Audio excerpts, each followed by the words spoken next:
नमस्कार सभी धर्मी लोगों का आपके अपने चैनल पर एक बार फिर स्वागत है।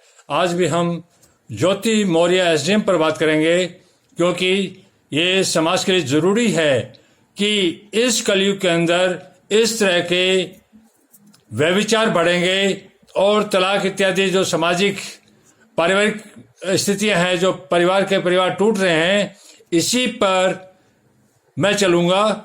क्योंकि धर्म शास्त्र या धर्म के ज्ञान पर चलने या परमात्मा के मार्ग पर चलने का मतलब ये नहीं है कि मैं चुपचाप बैठ जाऊं। समाज में क्या हो रहा है, अगर कोई अधर्म का काम हो रहा है, गलत काम हो रहा है या कोई अंधेरे में है तो उसको रोशनी दिखाना जरूरी है।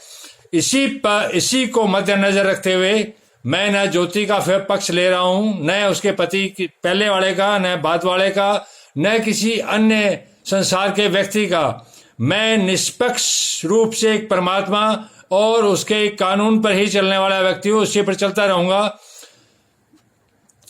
इस मामले के अंदर ज्योति मौर्य को ही मोहरा बनाया जा रहा है, दुबे पर कोई उंगली नहीं उठा रहा है।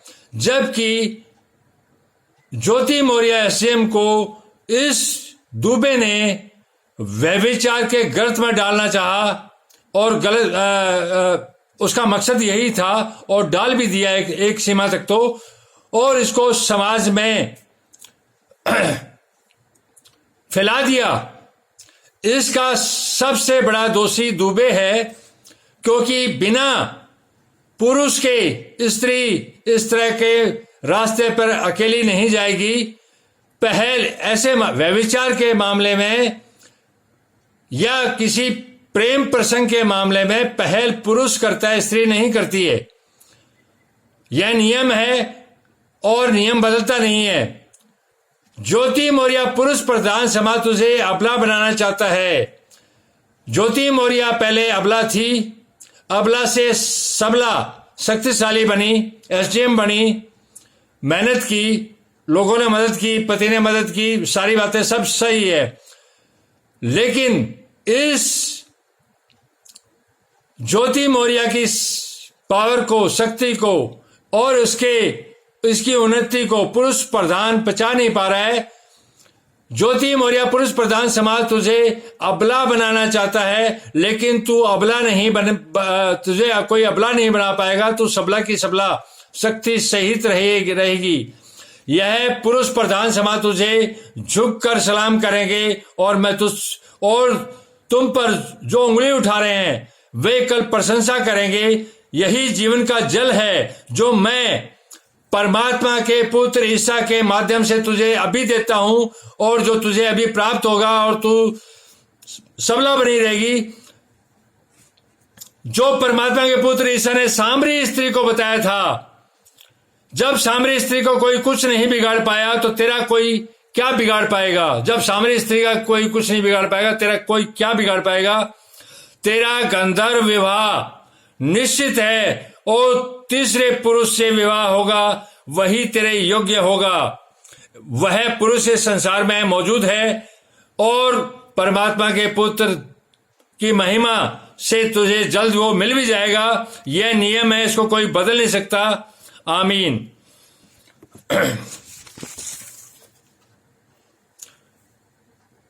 तूने अपनी मेहनत की और अपने आप को खड्डे से बाहर निकाला और प्रशासनिक अधिकारी बनी। इसको लोग ना तेरे घर पर न घर के बाहर कोई पचा नहीं पाएगा, ना आज ना कल। और उस खड्डे से निकलने के लिए तुझे जरूरी था कि कोई कदम तू उठाए।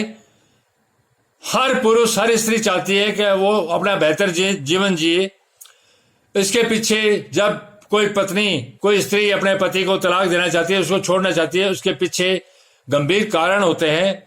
उन कारणों पर न जाकर एक आरोप सिर्फ स्त्री पर लगाना कि वो गलत है, ऐसा नहीं है। यह बात सही है कि ज्योति मौर्य दूसरी शादी करना चाहती है और पहले वाले को तलाक देना चाहती है, तो कोई तलाक देना गैर कानूनी नहीं है और न ही पाप है।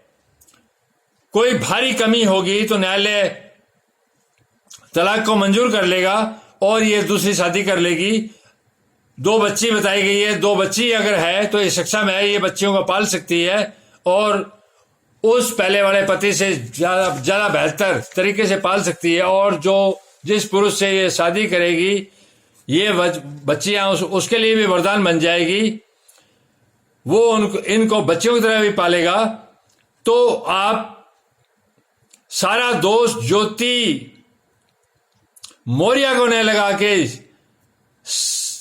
हम किस युग में जी रहे हैं, क्या हालत हो गए हैं, कितने पापाचार बढ़ रहे हैं। इस कलयुग में मैं पुरुष हूं, इस सत्य को कोई दूसरा नहीं कहेगा, लेकिन अधिकतर लोग औरत परायण हो गए, औरतों के पीछे भागने वाले हो गए हैं अधिकतर लोग। यह बिल्कुल सत्य बात है, इसको कोई ना सुनना पसंद करेगा, कोई ना कोई बोलना पसंद करेगा।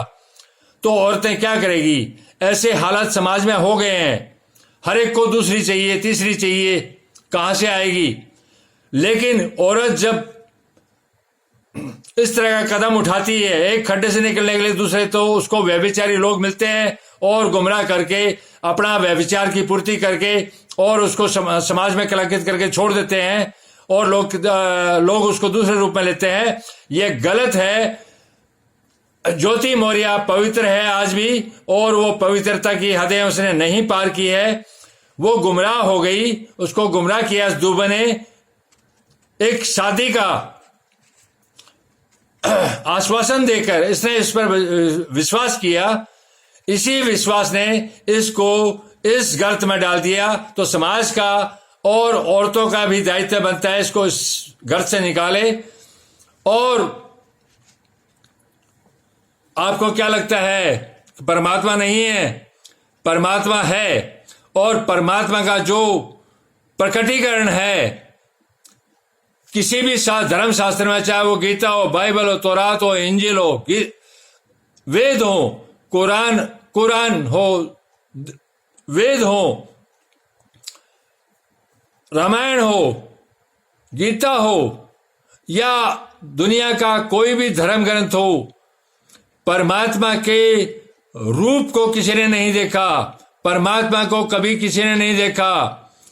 लेकिन परमात्मा का जो प्रकटीकरण होता है वह देवी दुर्गा के रूप में होता है। वह आती है, और पहले भी आती थी, आज भी आती है। ये सृष्टि के निर्माण से आदि से अनादि तक यही आती रही है, यह आती रहेगी। यही परमात्मा का रूप है। इसके पीछे और क्या शक्ति है, इसको शिव भी नहीं जानते, तो मैं क्या बताऊं और दुनिया क्या बताएगी। शिव भी वहीं तक पहुंचे हैं, इस तक ही पहुंचे हैं। इसके पीछे की शक्ति का कोई किसी को अंदाजा नहीं है। यह ईश्वर के बारे में सबसे बड़ा सत्य है। तो लेकिन ईश्वर है, जब वो अपने कार्यों से प्रकट होता है तब मालूम पड़ता है, हर एक को नहीं, लेकिन जिनमें पवित्रता आ जाती है और जो योगी होता है, प्रकट होता है, उनको एहसास होता है इस बात का। तो आप ज्योति मौर्य को उस रूप में न लें। एक बिचारी को समाज से बिल्कुल बहिष्कृत करके अलग से कर दिया और सारा देश उसके पीछे पड़ गया। ये गलत है। इसको गलत करने से पहले अपने गिरेबान में हमें झांक के देखना चाहिए कि हमने क्या क्या पापाचार किए। धन्यवाद। शुभ रात्रि। कल फिर मिलेंगे।